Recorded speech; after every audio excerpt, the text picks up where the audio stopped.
Jalen Lecque was one of the most exciting high school basketball players to watch, and he also had a 43-inch vertical. But no one has really said anything about this guy in a while, so what happened to him?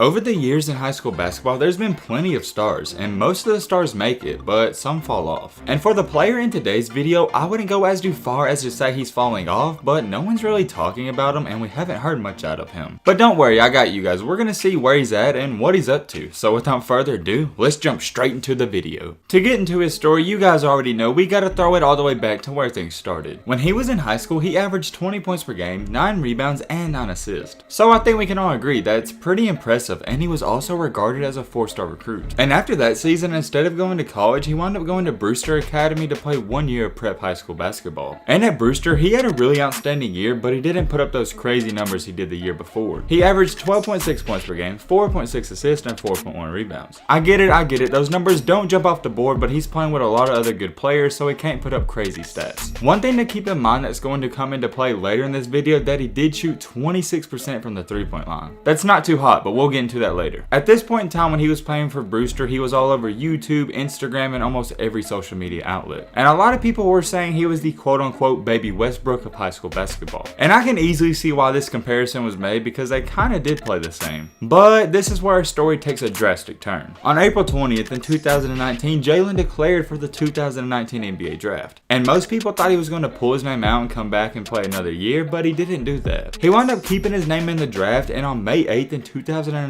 he was invited to the NBA draft combine. And this is where he had a really good combine, and he recorded a 43-inch max vertical leap. 43-inch vertical leap, that's insane. That was the highest at the combine, and a lot of NBA teams were looking at him like, who is this guy? With having a pretty decent or even good NBA combine, a lot of people thought he was going to get drafted. Unfortunately, that just wasn't the case, and on June 20th, he went undrafted. The story doesn't end there though. He was signed to a 4-year deal, 2 years guaranteed by the Phoenix Suns on July 6th. And very shortly after that, he was assigned to the G League team that goes by the Northern Arizona Suns. And when this happened, really everyone forgot about him, but he put on a great season. For the 2019 through 20 season, he started in 23 out of 33 games played. And he averaged 13.3 points per game. He also averaged 3 rebounds, 3.5 assists, and shot 40% from the field. And the athletic ability of this kid is insane, because he was doing some crazy dunks throughout the year. He was exciting in high school, and he's also exciting to watch now. If we're keeping it 100, this dude can straight up fly. And what seemed to be a great G League year, everybody's like, yo, when's this guy getting called up? He's ready. And it actually mind-boggled people why he didn't get called up. But when you take a deep look into it, there's actually a very good reason. He shot a terrible 21% from the 3-point line in the G League. That's the main reason he didn't get called up, and that's a big part in why he's not really succeeding in the NBA right now. If he could fix his shooting, he would be in the NBA no question, and probably be a 6-man or even starting. He eventually did get called up and played 5 games for the Phoenix Suns this year. It was just garbage time, it wasn't nothing special. He only averaged 2 points every time he went out there. I really like Jalen Lecque, and he was a cool guy to follow up with in high school, but he just never was known for his shooting ability. Remember how I told you he shot 26% in high school? Well, that carried over to the next level. And it's got worse, he's only shooting 21% right now. If it was 20 years ago, he'd probably be in the NBA, but the way it is now, you just gotta be able to shoot the basketball in the modern day. I really hate to say this, but until he learns how to shoot the ball, he'll probably never have a successful NBA career. He's probably just gonna be one of those players that's fighting to be a 13th or 12th man and just fighting to stay out of the G League his entire life. I hope that's not the case, but if we're going off of what's happened so far, that's what it's looking like. He's still young though, so we gotta pump the brakes and give him some time, because he's got a lot of time to work on that jump shot. I believe he's only 20 or 21, I'm not too sure, so yeah, he's still on the younger side. But for a guy who had a ton of videos in high school that went viral, he really fell off. With that being said though, I am wishing Jalen Lecque and his family the best of luck, and I hope he continues to see a lot of success in his basketball career. Jalen Lecque had an outstanding vertical leap in high school and was a hoop mixtape highlight film everywhere he went. But once he got out of high school, everyone really forgot about this guy, and no one's been talking about him. So the question is, can he regain that hype and attention and prove to everyone he's up next? But hey man, with all this being said, that's about gonna wrap up this video. I hope you guys enjoyed. I hope you guys learned something. If you're new to the channel, what are you doing? Join the family, hit that subscribe button and leave a like for more. And as always, let's be great.